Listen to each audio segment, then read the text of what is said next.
Hi అండి, నమస్తే. Welcome to Godavari రుచులు. నేను మీ పద్మావతి. నా వీడియో ఫస్ట్ టైం చూసేవాళ్ళు సబ్స్క్రైబ్ చేయండి, అలాగే లైక్ చేయండి. లైక్ చేయడం వల్ల మరో నలుగురు చూడడానికి హెల్ప్ అవుతుంది కాబట్టి తప్పకుండా లైక్ చేయండి. ఈరోజు నేను వీడియోలో బెండకాయ పులుసు చేసి చూపిస్తాను. బెండకాయ పులుసు ఒకసారి ఈ విధంగా చేసి తిన్నారంటే రోజు తినేదానికన్నా 4 ముద్దలు ఎక్కువే తింటారు. ఎప్పుడు బెండకాయ పులుసు చేసినా ఈ విధంగానే చేస్తారు. అంత రుచిగా ఉంటుంది, మీకు చాలా బాగా నచ్చుతుంది. ఫస్ట్ టైం వంట చేసేవాళ్ళు ఒకసారి బెండకాయ పులుసు ఈ విధంగా చేయండి, అందరూ మెచ్చుకుంటారు. లేట్ చేయకుండా ప్రాసెస్లోకి వెళ్ళిపోదాం. ఫస్ట్ కావలసిన ఇంగ్రీడియంట్స్ చూద్దాం. 1/2 కిలో బెండకాయలు తీసుకుని శుభ్రంగా కడిగిన తర్వాత 1 లేదా 1.5 ఇంచు వరకు ఇలా క్రాస్గా కట్ చేయండి. ఇలా క్రాస్గా కట్ చేయడం వల్ల పులుసు లోపల వరకు వెళ్ళి బెండకాయ ముక్క చాలా రుచిగా ఉంటుంది. పెద్ద సైజు ఉల్లిపాయ 1 చిన్న చిన్న ముక్కలుగా కట్ చేసి తీసుకోవాలి. 2 పచ్చిమిర్చి పొడవుగా చీల్చుకోండి. పెద్ద టమాటాను కూడా పొడవుగా కట్ చేసుకోవాలి. కొన్ని కొత్తిమీరలు కూడా కట్ చేసుకుని పెట్టుకోండి. నెక్స్ట్ చిన్న నిమ్మకాయ సైజు అంతా చింతపండును కూడా నానబెట్టుకుంటే గుజ్జు అనేది త్వరగా వస్తుంది.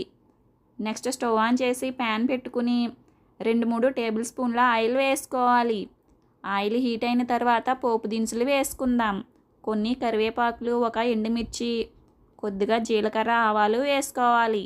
ఆవాలు చిటపటలాడిన తరువాత మనం ముందుగా చిన్నగా కట్ చేసి పెట్టుకున్న ఉల్లిపాయ ముక్కలు, పచ్చిమిర్చి కూడా వేసి మంచి గోల్డెన్ కలర్ వచ్చే వరకు ఫ్రై చేసుకోవాలి. మీడియం ఫ్లేమ్లో పెట్టుకుని ఫ్రై చేసుకుందాం. కొన్ని కొత్తిమీరలు కూడా వేసుకుంటే ఆయిల్లో ఫ్రై అవుతే కొత్తిమీర ఫ్లేవర్ అనేది చాలా మంచిగా ఉంటుంది. నెక్స్ట్ కట్ చేసిన టమాటాలను కూడా వేసి మగ్గించుకుందాం. టమాటా త్వరగా మగ్గడం కోసం మూత పెట్టేసి 2 నిమిషాల పాటు అలా వదిలేసామంటే చక్కగా మగ్గిపోతుంది. చూడండి, మూత తీసేసరికి చక్కగా మగ్గిపోయింది. ఇప్పుడు ఉల్లిపాయ టమాటా 2 ఫ్రై అయిపోయినాయి కాబట్టి బెండకాయ ముక్కలను కూడా వేసేసి ఒక 2 నిమిషాల పాటు ఫ్రై చేసేద్దాం. బెండకాయ ముక్కలు వేసిన తర్వాత 2 నిమిషాలు ఫ్రై చేసుకుంటే అందులో ఉన్న జిగురుదనం పోయి మంచి టేస్ట్ వస్తుంది. బెండకాయ ఫ్రై అయిన తర్వాత టీ స్పూన్ పసుపు, మీరు కారానికి తగిన విధంగా 1 స్పూన్ కారం, రుచికి సరిపడా ఉప్పు వేసుకోవాలి. ఉప్పు, కారం బెండకాయ ముక్కలకు కలిసే విధంగా 1-2 సార్లు ఇలా కలుపుకుంటే సరిపోతుంది. మనం నానబెట్టి ఉంచుకున్న చింతపండు గుజ్జు తీసుకుని కొన్ని వాటర్ కూడా వేసుకుని ముక్కలు ములిగే వరకు వేసుకోండి. అప్పుడు బెండకాయ కరెక్ట్గా కుక్ అవుతుంది. చూడండి, వాటర్ అయితే సరిపోతాయి. నెక్స్ట్ 1/2 స్పూన్ ధనియాల పొడి వేయాలి. ఇలా ధనియాల పొడి వేయడం వల్ల బెండకాయ పులుసు చాలా రుచిగా ఉంటుంది. సన్నగా కట్ చేసిన కొత్తిమీరలు కూడా వేసేసి మూత పెట్టేసి ఒక 10 నిమిషాల పాటు కుక్ చేసుకుందాం. చూడండి, 10 నిమిషాల తర్వాత ఆయిల్ పైకి తేలి మన బెండకాయ పులుసు రెడీ అయిపోయింది.